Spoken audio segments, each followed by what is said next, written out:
Michael's life had always revolved around his career in surgery. He had dedicated 2 decades to the demanding yet rewarding profession, and for the most part, it had consumed him. The white walls of the hospital had become his second home, and the sharp scent of antiseptic, the endless rounds, and the steady rhythm of life-saving surgeries had defined his existence. He was known for his precision, his steady hands, and his unshakable calm during the most complicated procedures. Colleagues admired him, patients trusted him, and even the hospital administrators had a soft spot for him, often calling on him for the most difficult cases. His rise in the medical world was nothing short of meteoric. He had been the star pupil in medical school, a natural when it came to learning and applying complex medical concepts. With a near-perfect track record, Michael quickly moved through the ranks, becoming the head of the surgery department at a prestigious state hospital. His decision to become a surgeon had always been driven by a deep-rooted desire to help others, to save lives that seemed beyond saving, to make a real difference in the world. It wasn't about fame or money. It was about his calling.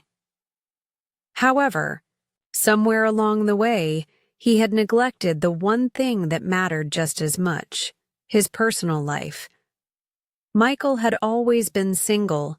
He had dated occasionally, but relationships were never his focus.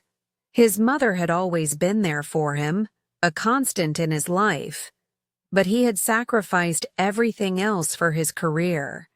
Friends had come and gone, and potential partners were often discouraged by his single-minded dedication to work. They couldn't compete with the long hours, the on-call nights, the never-ending pressure of being the best. He had made his peace with it, though. He told himself that the reward of saving lives was enough. But today, everything felt different.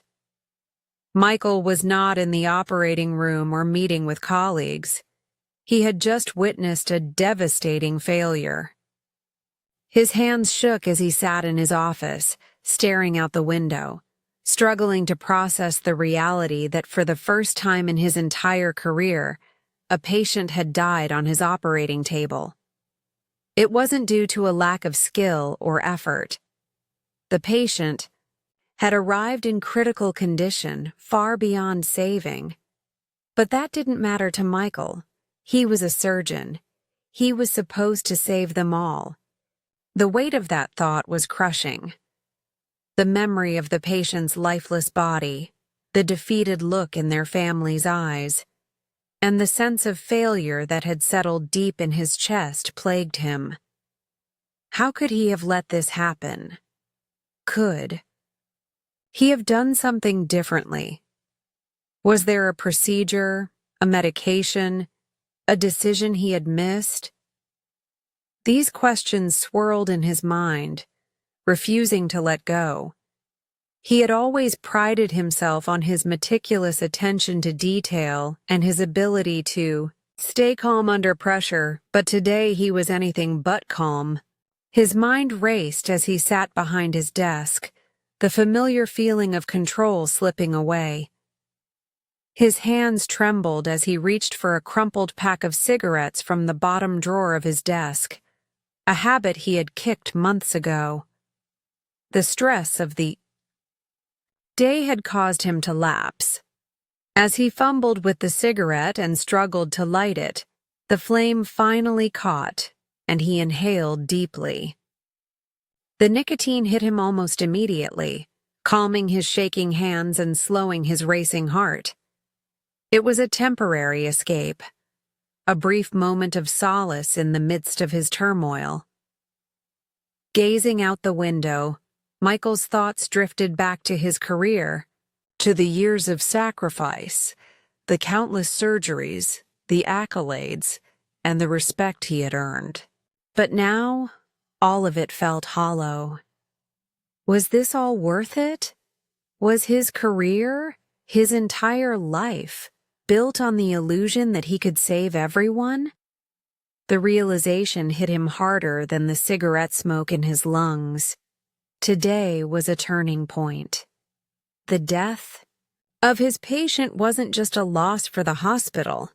It was a loss for Michael himself. For the first time, he had to confront the truth that not every patient could be saved. Some lives were simply too fragile, too far gone. And despite his best efforts, there would always be circumstances beyond his control. This was a harsh truth, one that no amount of skill or expertise could change. As he sat in the quiet of his office, the weight of this new reality settled on his shoulders, and for the first time, Michael didn't know what to do next. The knock on the door shattered, his thoughts pulling him back to the present. It was Samantha, the chief physician, a former lover, and someone who had always understood the emotional toll of the job. As she stepped into his office, her stern gaze softened with concern. Michael could see the empathy in her eyes, but it was clear that she knew something was wrong. She wasn't just here as a colleague. She was here as a friend, someone who had seen the darker side of the medical profession and understood the pressure that came with it. Samantha's voice broke the silence. "Michael, you need to take a break," she said, her tone soft, yet firm. "You can't keep going like this." Her words hung in the air, and for the first time in a long time, Michael considered the possibility of stepping away. For years, he had been the one people turned to in times of crisis, but now, he was the one who needed help. Michael's life had been carefully curated to focus on one goal: his career in surgery. From a young age, he had made a firm decision to dedicate himself to the medical field.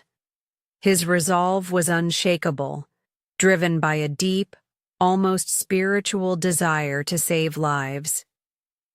Becoming a surgeon was not just a career choice for Michael, it was his calling. The path ahead was clear to him. While others his age spent their time exploring relationships or pursuing casual interests, Michael threw himself into his studies, knowing that the future he dreamed of required sacrifices. And so, with unwavering determination, he worked relentlessly, sharpening his skills, amassing knowledge, and pushing himself past the limits most people would have found too difficult to endure. Medical school was where Michael truly excelled. While many students struggled with the overwhelming workload and rigorous demands, he navigated it all with an ease that made him stand out. He had a natural aptitude for medicine, and his quick comprehension of complex medical concepts set him apart from his peers. His professors took note of his exceptional abilities, particularly the dean, who saw great potential in Michael. It didn't take long before Michael earned the admiration and respect of everyone around him, from fellow students to faculty members. He was known as the student who could solve the most difficult cases, the one who always had the answer when no one else did. This reputation followed him when he graduated, and soon after, Michael secured a position at one of the most prestigious state hospitals in the area. The transition from student to professional was seamless. His skills as a surgeon were unmatched, and it wasn't long before he found himself trusted with some of the most complex and high-risk surgeries. With each successful operation, Michael gained more respect, more authority, and more responsibility. His dedication to his craft earned him the title of a top surgeon, and it seemed as though nothing could derail his success. But all of Michael's triumphs came at a cost. As his career advanced, his personal life slowly faded into the background. For years, his work had been the focal point of his existence, and everything else was secondary. He had no time for relationships. He had no time for friendships that required emotional investment or time away from the hospital. His life became consumed with surgeries, rounds, and long hours spent reviewing medical journals. Michael had convinced himself that his work was enough. His patients needed him. His hospital needed him. There was no room in his life for distractions or complications. The loneliness of this life was something Michael never truly acknowledged. He had convinced himself that success in his career was the only validation he needed. After all, he was saving lives, performing miracles every day. Yet, in the quiet moments, when the hustle of the hospital slowed and the weight of his decisions pressed on his shoulders, Michael realized how much he had sacrificed. Relationships, family, friendships, all of these things had taken a back seat to his ambition. His mother, the one constant in his life, had supported him throughout his journey, but even their bond had been shaped by his career. She understood his passion and respected his commitment to his work, but she too felt the distance that had grown between them. Michael had never married, and his romantic relationships were few and far between, mostly fleeting flings that couldn't survive the demands of his career. His colleagues joked about his single status, but Michael always brushed it off, convinced that he didn't need anything more than his work. Now, standing at the window of his office, Michael found himself reflecting on the years he had spent building his career. The accolades, the recognition, the prestige, it all seemed so distant now. As he looked back at his journey, he wondered if it had all been worth it. The death of his patient, the first he had ever lost, had shaken him to his core. It wasn't the technicalities that bothered him. It was the realization that no matter how skilled or dedicated a doctor was, there would always be factors beyond his control. In that moment, Michael began to question his entire philosophy. For the first time in his life, he wasn't sure he could continue down this path. The walls of his office, once a symbol of his success, now felt like a prison. The sterile environment, the framed degrees, the stacks of medical books, everything that had once defined him now seemed hollow. Michael had spent his entire life chasing a dream, but in the aftermath of his first loss, he realized that it had come at the expense of everything else. He wasn't just a surgeon. He was a man who had neglected his own humanity in the pursuit of perfection. The burden of that realization weighed heavily on him, and for the first time in years, Michael felt lost. The knock at the door brought him out of his thoughts. He didn't respond immediately, lost in his own turmoil. But the persistent knocking broke through the haze of his mind, pulling him back to reality. It was Samantha, the chief physician and once his romantic partner. She had always understood the pressures of the job, and she knew the toll it took on those who dedicated their lives to it. Samantha's presence was a comfort, a reminder of the life Michael had once lived outside the hospital. And yet, her words felt like a lifeline, a suggestion, a nudge to take a break, to step back from the relentless grind that had consumed him for so long. Michael knew she was right. It was time to confront the truth, time to take a step back, to reevaluate his life and what he truly wanted moving forward. The knock on the door was sharp and insistent, disrupting Michael's troubled thoughts. His mind, already heavy with guilt and confusion, barely registered the sound at first.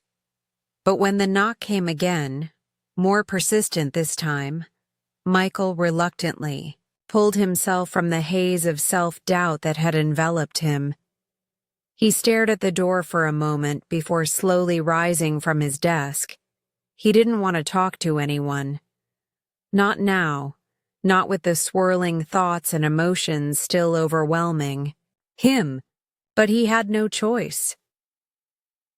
He opened the door to find Samantha standing in the doorway, her stern expression softened with a mix of concern and understanding.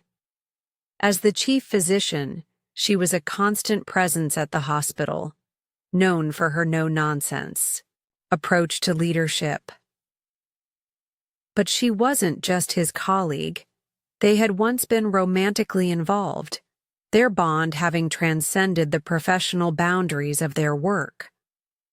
Their relationship had ended years ago, but they remained on good terms with a mutual respect that extended beyond the confines of the hospital. Samantha had always understood the pressures of their work, and Michael had often sought her guidance when things became overwhelming. Samantha stepped into the room without waiting for an invitation. She paused for a moment, her eyes scanning Michael's disheveled state. His once polished appearance was now a far cry from the confident surgeon he had been earlier in the day. His tie was loosened, his shirt sleeves rolled up in haste, and the faint odor of cigarette smoke hung in the air. She glanced at the cigarette in his hand, with a mixture of disapproval and empathy. Samantha had always known Michael to be a man who prided himself on his control, on his ability to stay composed even in the most chaotic situations. But today, the cracks were visible. "I didn't expect to find you like this," she said gently, her voice soft but firm. "Michael, what's going on? Talk to me." Michael sighed deeply, his shoulders slumping under the weight of his thoughts. His hands, still trembling from the stress, gripped the cigarette between his fingers. He didn't want to admit it, but he knew Samantha was right. He had been holding everything inside for too long, trying to shoulder the burden of a tragedy that in some ways felt like his own failure. He was a doctor. He was supposed to save lives. And yet, for the first time in his career, he had failed. He couldn't shake the feeling that he could have done more, that he should have done more. "There's a reason," Michael muttered, his voice barely above a whisper. He wasn't sure if he was speaking to Samantha or to himself. "I can't stop thinking about that patient. I could have saved him. I should have. There has to be something more I could have done." Samantha's gaze softened. She stepped closer, her presence a steadying force in the room. "Michael, you know it wasn't your fault," she said, her voice calm but firm. "The patient came in beyond saving. You did everything you could. You always do. But sometimes, no matter how skilled you are, there are factors outside of your control." Michael's eyes met hers, and for the first time, he allowed himself to truly listen to her words. He had always prided himself on his ability to control situations, to steer them toward the outcome he desired. But this was different. This was a situation where no amount of skill, no amount of effort could change the inevitable. "I know. It's irrational," he admitted, his voice tinged with frustration. "But I can't stop blaming myself. It's the first time in my career that someone's died on my table. I don't know how to handle this. How do I face his family? How do I live with myself knowing that I couldn't save him?" Samantha reached out, her hand resting gently on his. The gesture was simple, but it was enough to convey a sense of understanding, of shared experience. "You have to let go of the guilt," she said softly. "It's part of our profession, Michael.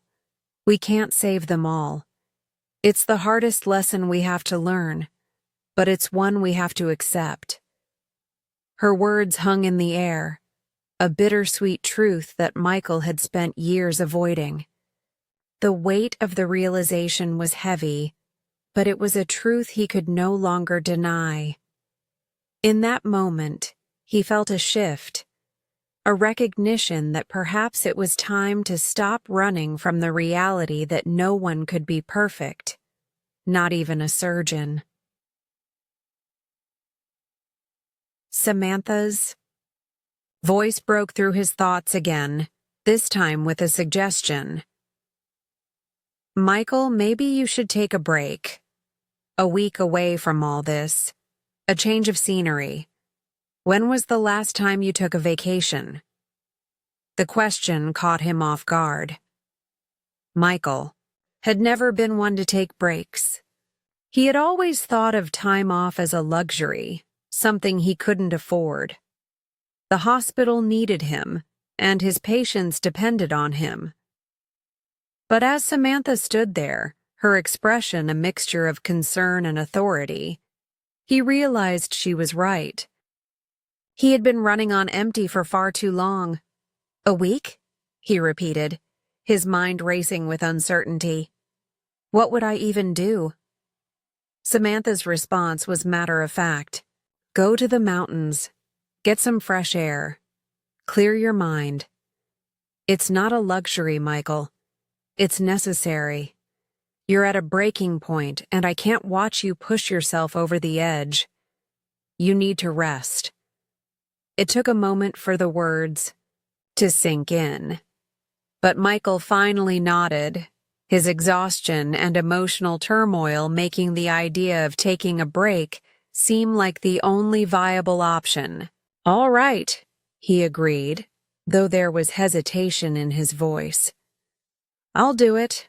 I'll take some time off." Samantha gave him a firm nod, her eyes filled with both encouragement and concern. "Good. I'll take care of the patients. Family situation. You don't need to worry about that right now. Just take care of yourself."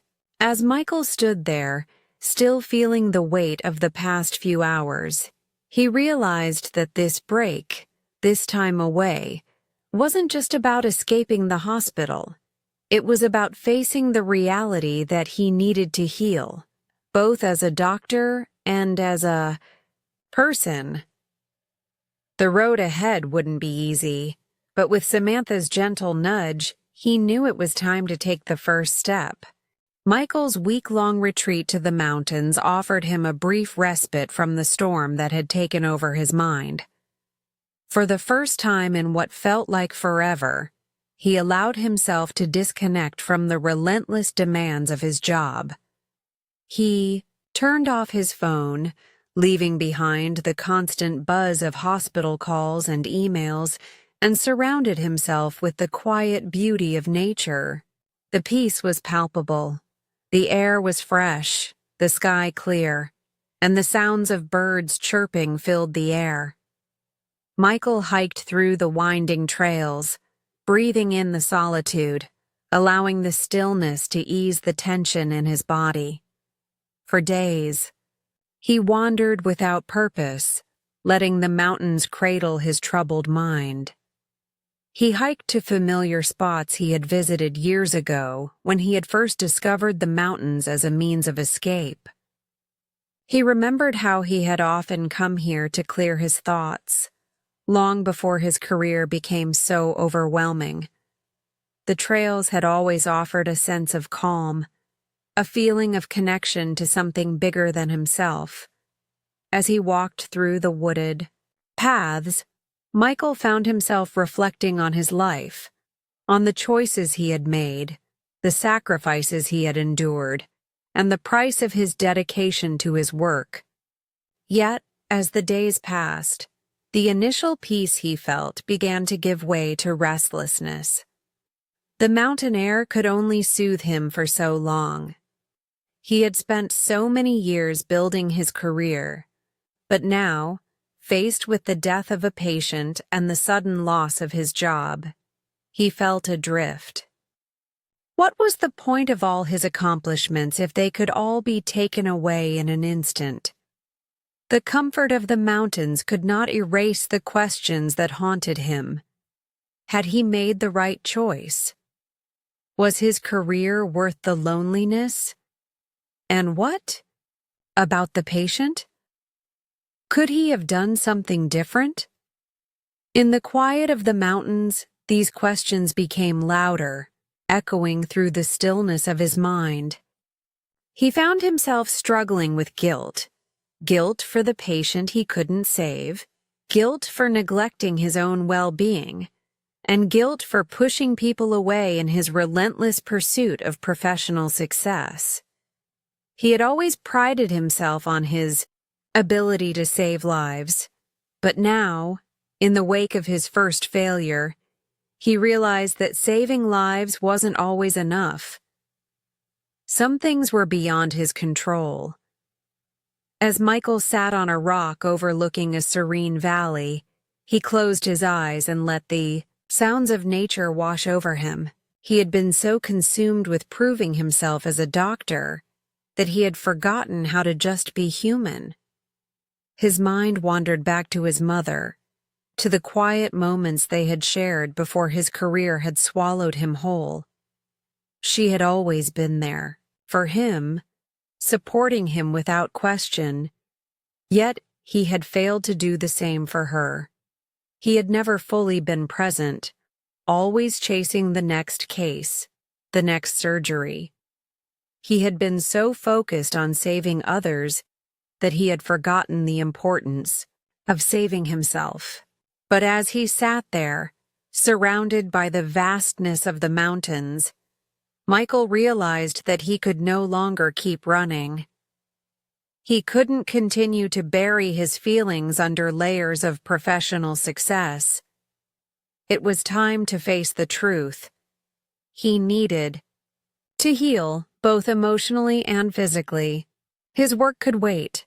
He could not continue to be the person who lived solely for the sake of his career.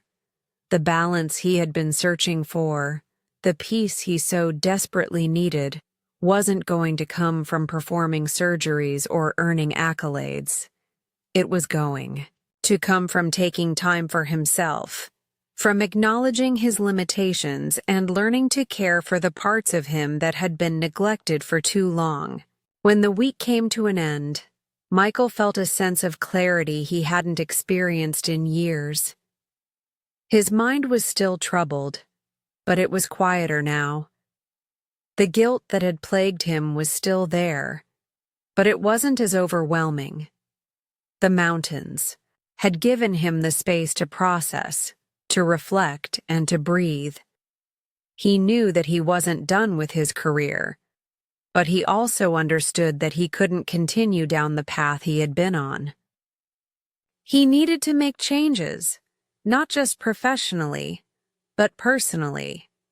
It was time to reconnect with the things that mattered most: his family, his health, and his own happiness.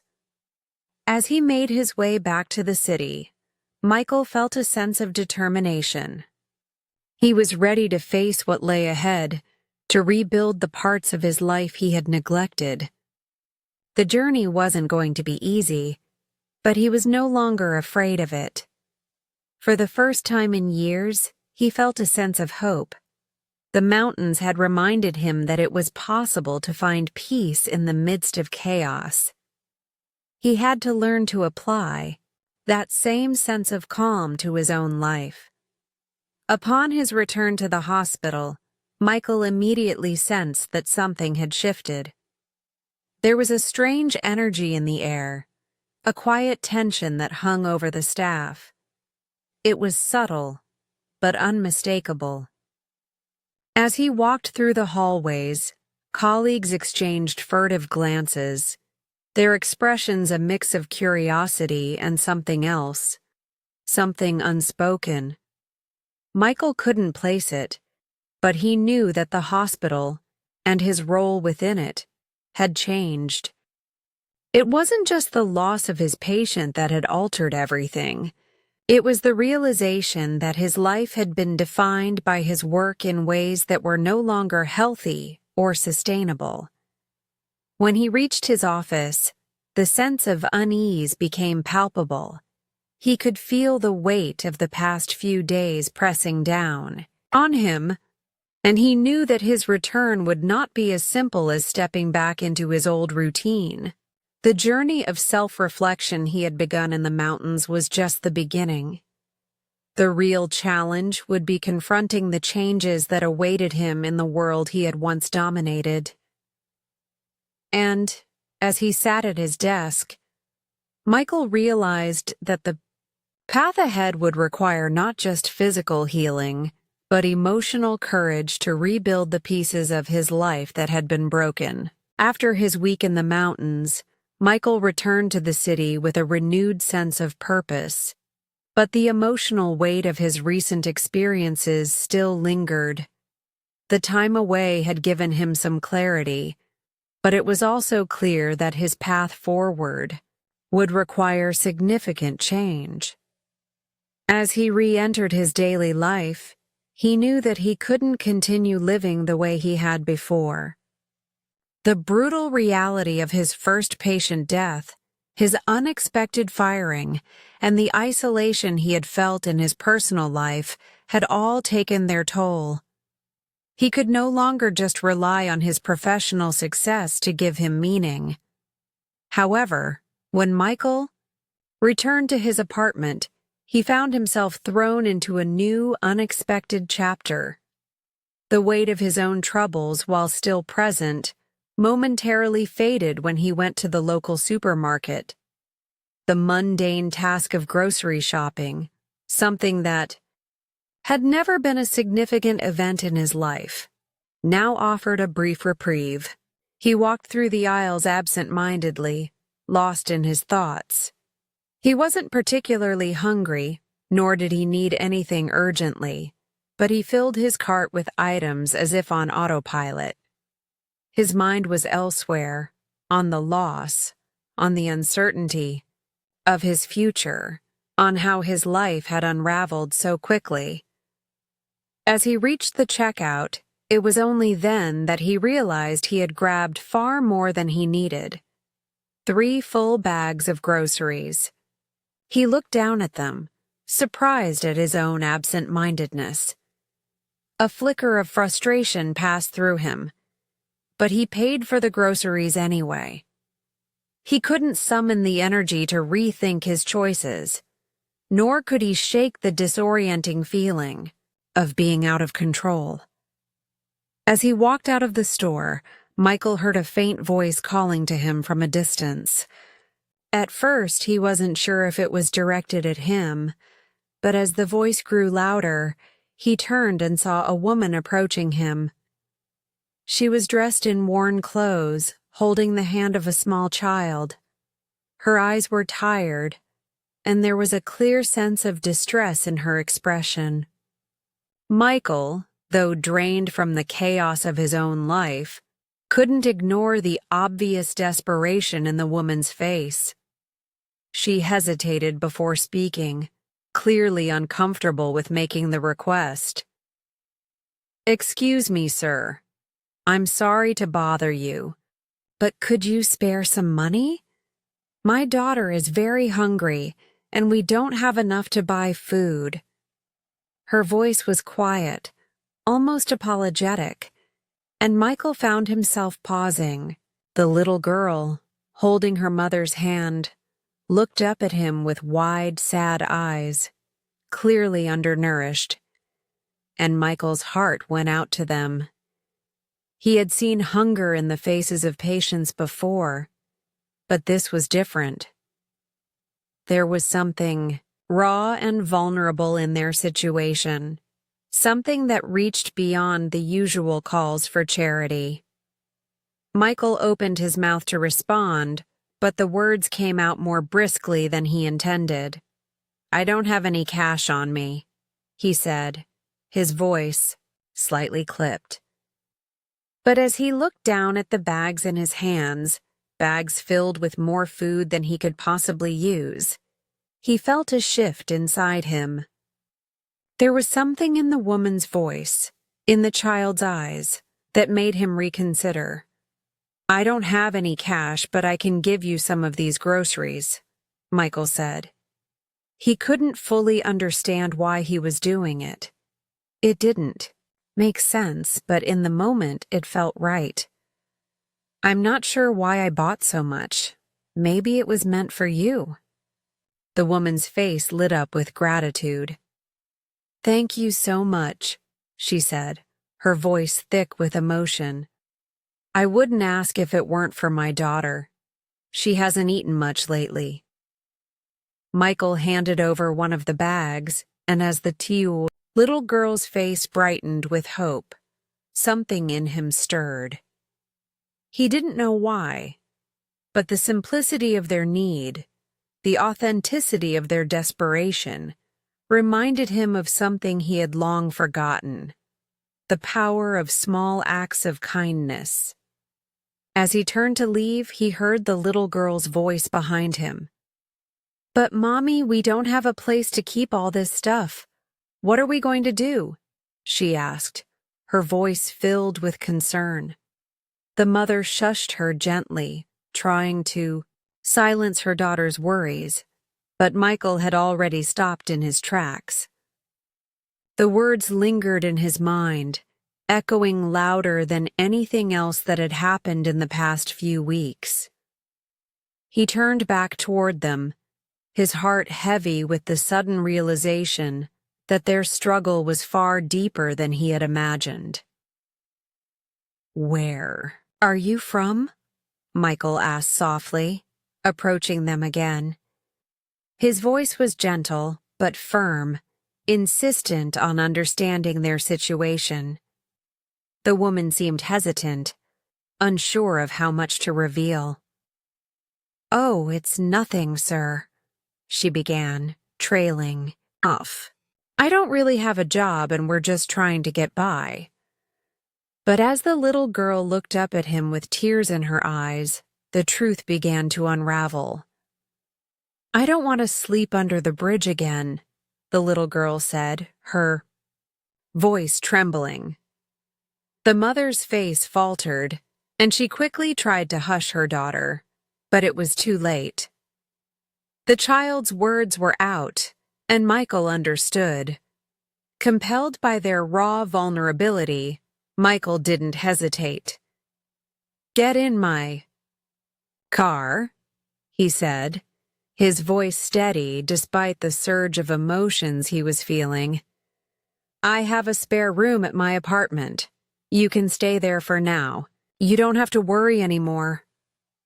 The mother hesitated, clearly taken aback by the sudden offer.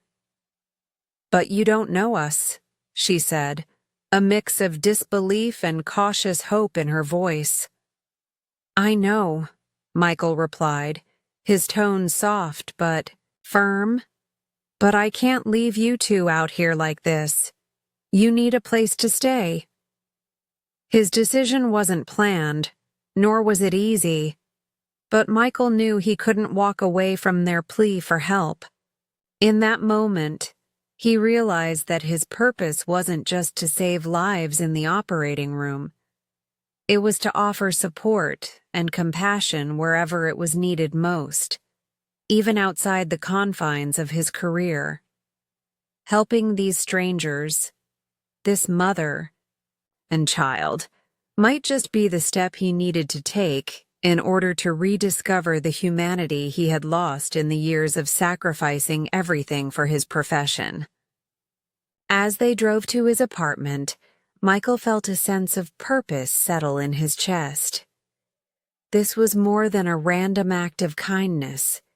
It was a moment of connection, of understanding, of rediscovering the importance of compassion. And for the first time in a long time, Michael didn't feel so alone. Michael's decision to invite Amy and her daughter Lucy into his home was not something he had planned, but in the moment, it felt like the right thing to do. The sheer vulnerability and desperation in their eyes had struck a chord deep within him. As he drove them to his apartment, Michael felt a sense of responsibility that extended beyond his usual role as a surgeon. He was no longer just someone who fixed broken bodies. He was becoming someone who could help heal people in other ways, offering support and kindness when it was most needed. The apartment, which had once been a place of solitude, now felt different. It was strange, almost surreal, to have two strangers, especially a mother and child, staying in his home. But as soon as they entered, it was clear that their presence brought a warmth that had been missing for a long time. Lucy, the little girl, seemed to find comfort in the safety of the apartment. Amy, despite her obvious exhaustion and emotional strain, appeared relieved, as if this small act of kindness had given her a renewed sense of hope. Michael tried to remain distant at first, unsure of how to act as their host, but he quickly realized that his attempts to be distant were futile. Amy and Lucy weren't just guests. They were people in desperate need of support. They needed more than just a roof over their heads. They needed someone to listen, to understand, and to help them rebuild their lives. And for the first time, in a long time, Michael felt a deep desire to be that person. Over the next few days, Michael tried to ease into his new role. He didn't know exactly what to do, but he started by offering small acts of kindness, making sure Lucy had enough food, encouraging Amy to rest, and offering to help them find work and a more permanent place to stay. It wasn't much, but it was a start. And it felt good, more fulfilling than any surgery or medical success he had ever experienced. Amy, for her part, seemed to appreciate the stability Michael was offering. Her gratitude was genuine, but Michael could tell there was something deeper behind her reserved nature. One evening after dinner, Amy opened up more about her past, about the hardships she had faced, the abusive relationship she had escaped, and the constant struggle to provide for her daughter. Her husband, Harold, had become increasingly violent, and Amy had found herself in a situation she never imagined possible. "We stayed in a hotel for a while," Amy explained quietly, her voice tinged with sadness. "But the money ran out, and we had no choice but to leave. I've tried to find work, but it's been impossible with Lucy. Employers just don't want to hire someone like me, someone with a child, someone who might need time off." Michael listened intently, his heart aching for the woman sitting across from him. He had seen countless patients over the years, many with their own struggles, but this was different. Amy's story was raw, personal, and filled with pain.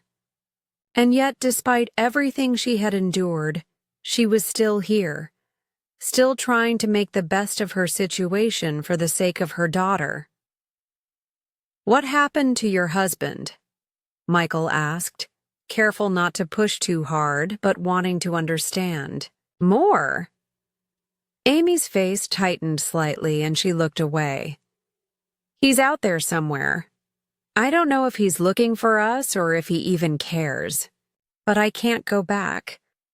Not after everything he's done. I'm trying to protect Lucy. I can't let her grow up in that environment. Michael nodded, understanding the weight of her decision. He had seen many patients in similar situations, but hearing it firsthand, feeling the depth of her pain, was something entirely different. He realized that helping Amy and Lucy wasn't just about providing shelter. It was about offering them a chance at a new life, a life where they could feel safe, valued, and supported. Despite the growing bond between them, Michael didn't want to rush things.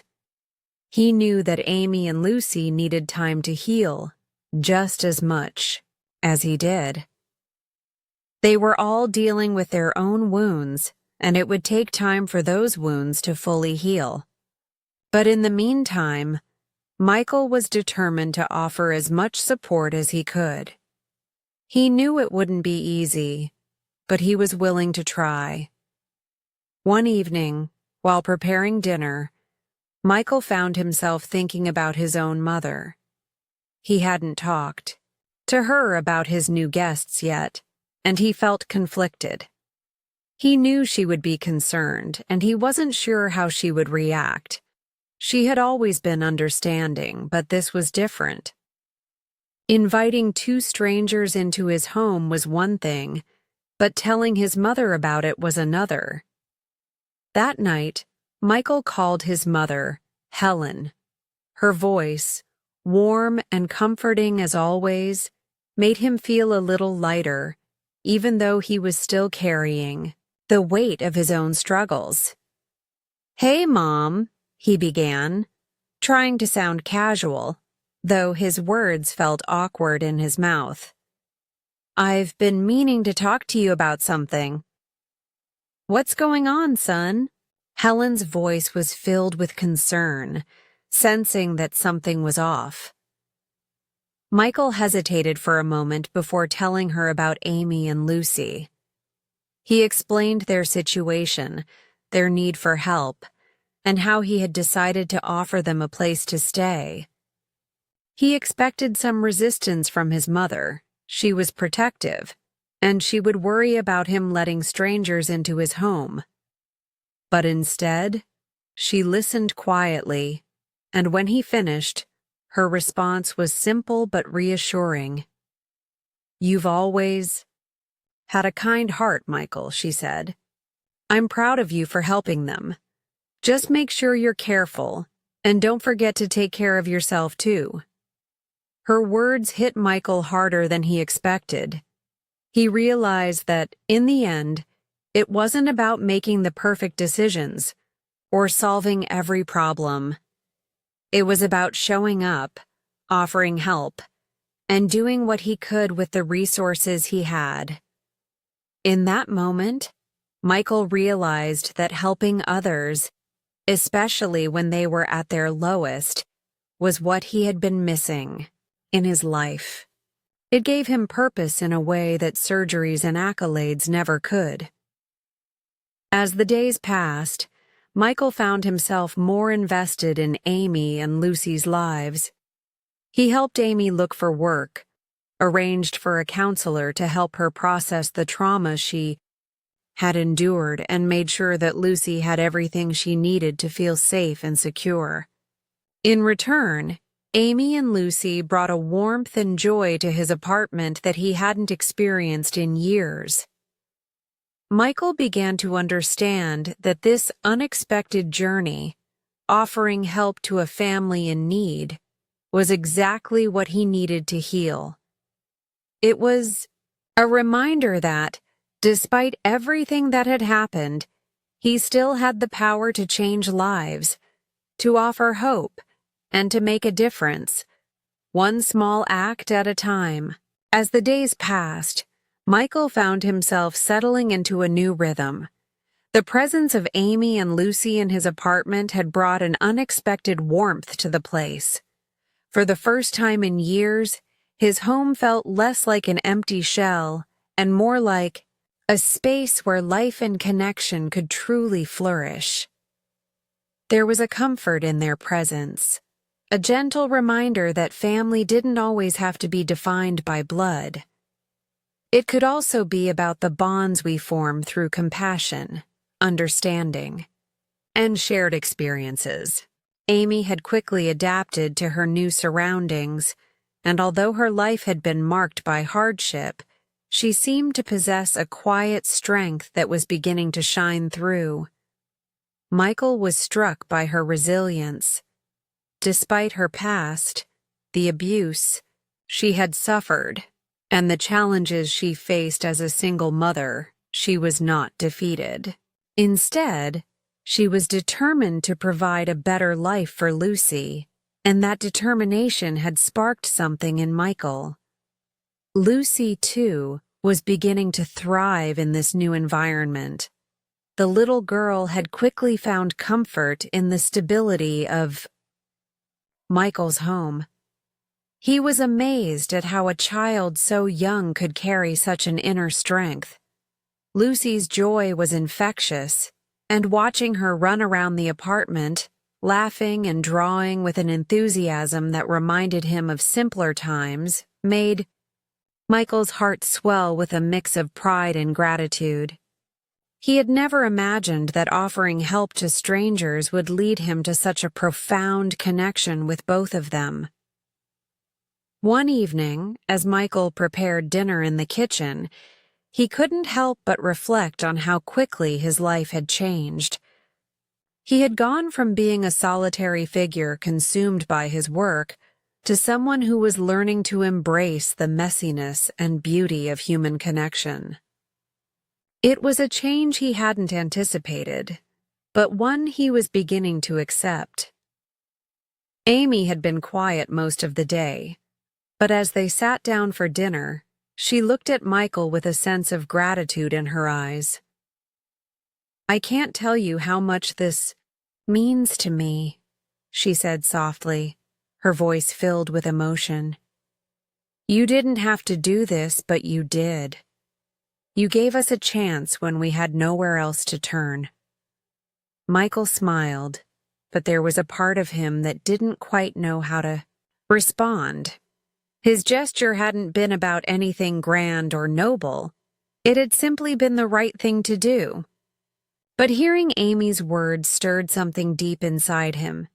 He hadn't expected this level of gratitude, but it reminded him of the power of kindness.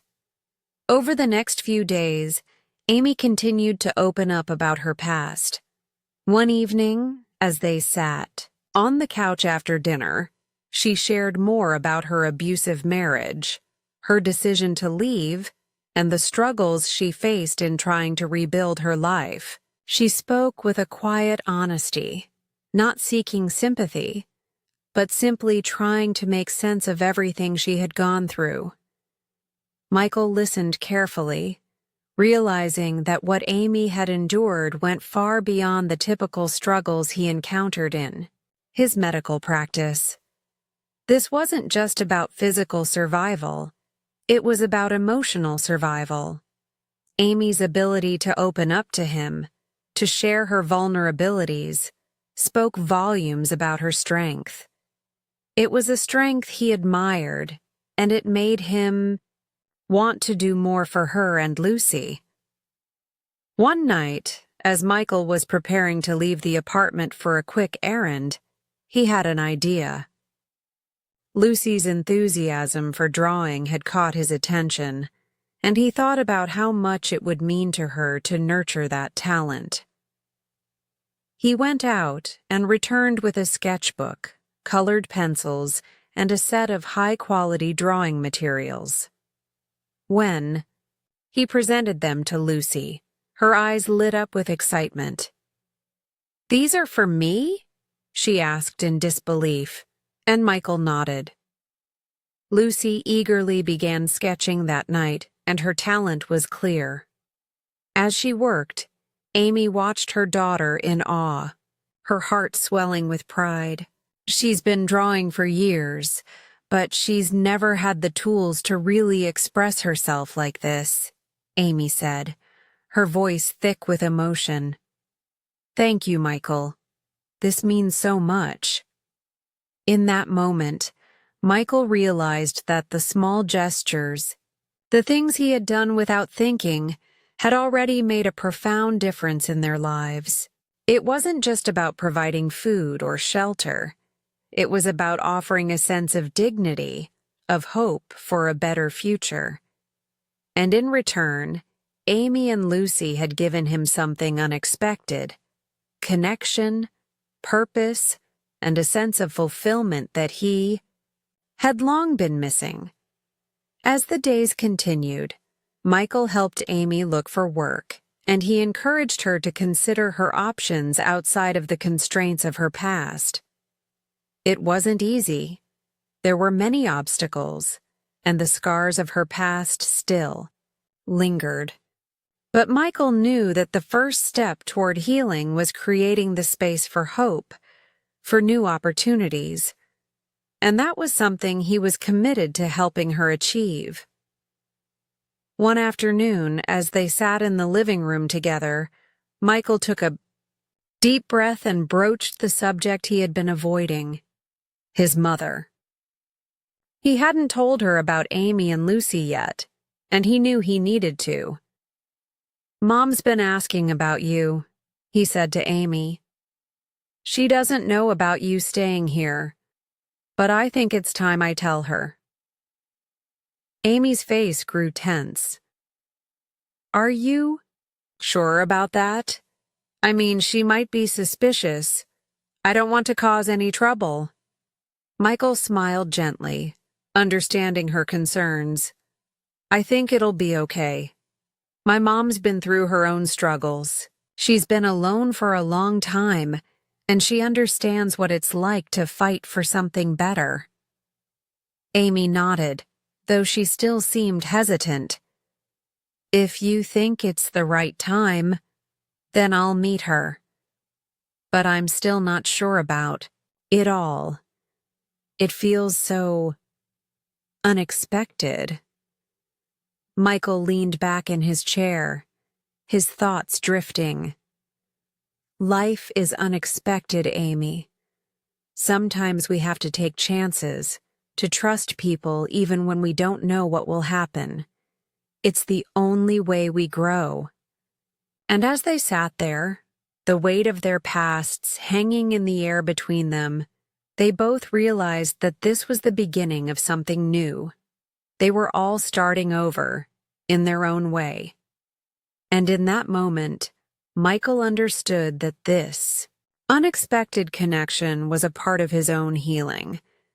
By helping Amy and Lucy, he was rediscovering the parts of himself that he had forgotten, parts that were just as important as his skills as a surgeon. The days after Michael's decision to help Amy and Lucy were transformative for him. As their lives intertwined, Michael found himself reconnecting with the parts of his humanity he had long neglected. The mother and daughter, once strangers, in need, had become a pivotal part of his life. Michael's relationship with them was no longer just about charity. It had evolved into something deeper.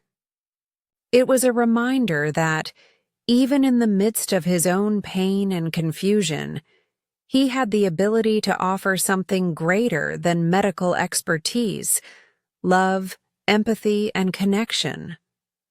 However, as close as they had become, there was still the matter of Michael's past, the unresolved emotions and painful history surrounding his father. Michael had spent his entire life harboring feelings of betrayal and abandonment, believing his father's departure was a reflection of his failure as a son. But as Amy shared her own story, a new perspective began to form, one that forced Michael to confront the painful truth about his father and his family's history. One day, Amy handed Michael a family album she had found while rummaging through his things. As they flipped through the pages, Michael saw photographs of his younger self, of his early days in school, and of moments with his mother that he had long forgotten. But when they reached the last page, everything changed. Amy's face shifted as she looked at one photograph in particular.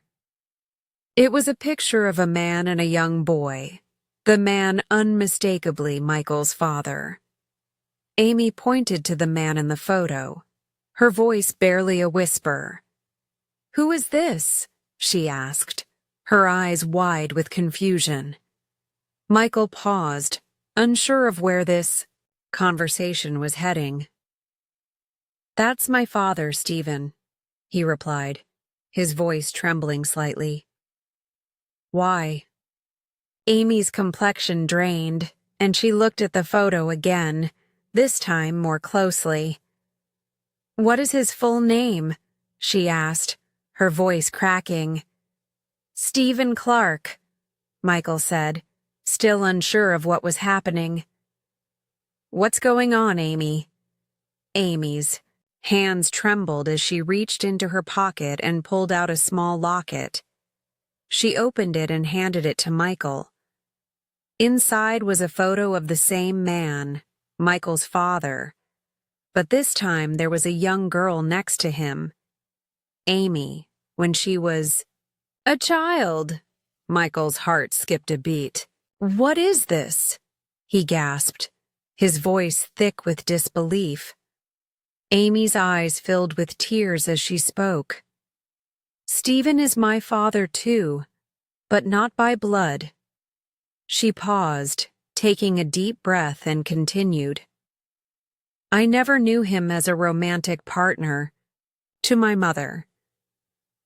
He was just there, helping us when we needed it. He would bring food, medicine, and the occasional toy.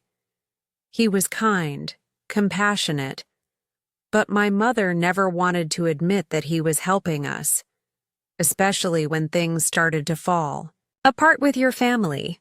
Michael was stunned, his mind racing as Amy's words slowly sank in. For years he had held on to the idea that his father's departure had been a personal betrayal. He had blamed Stephen for the way his mother had suffered, for the loneliness he had endured after his father left. But now, as he listened to Amy's story, a new reality began to take shape. Stephen hadn't abandoned them.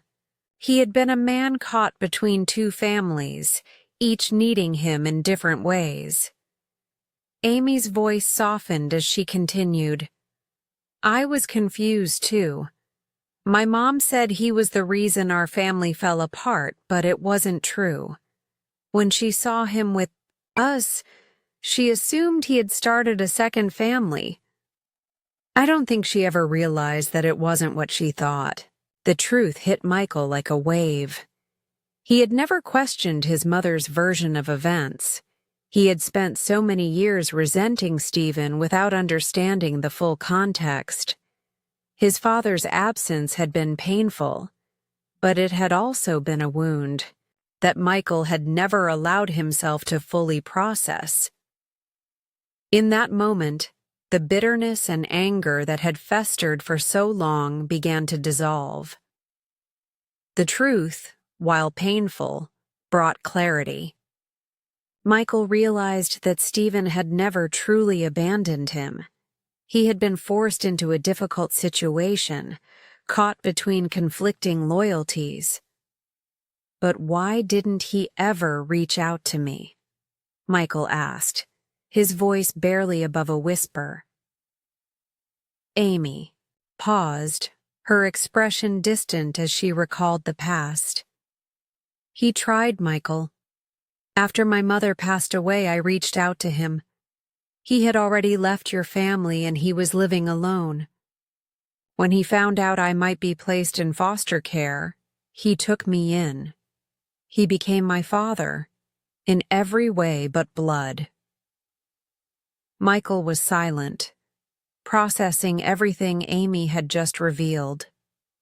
The emotional walls he had built around himself for years began to crumble as he grappled with this new understanding of his father's actions. It was clear now that the truth was far more complicated than he had ever imagined. As Michael sat there, trying to make sense of the whirlwind of emotions coursing through him, he realized that this revelation was only the beginning of his healing process. For so many years he had carried the burden of anger, blaming his father for the fractures in their family.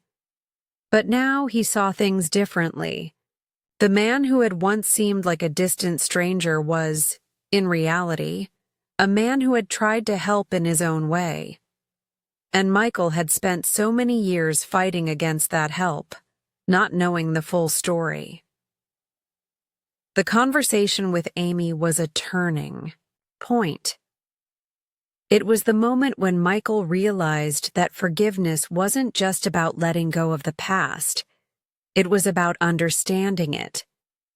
He had to let go of the resentment he had held on to for so long, and he had to allow himself to see his father not as a villain, but as a man who had been caught in a complicated, painful situation. With this newfound clarity, Michael decided it was time to confront his past. It was time to heal, not just for himself, but for the family he had yet to truly understand. And as he prepared to meet his father, Michael knew that this reunion was more than just a chance to reconcile with the man who had left him behind. It was a chance to reconcile with himself, to finally let go of the bitterness that had defined so much of his life. This was the beginning of a new chapter for Michael, a chapter that involved not only forgiving his father, but also understanding the complexities of family, love, and loss. And as he stepped forward into this new reality, Michael felt a sense of hope that he hadn't experienced in years.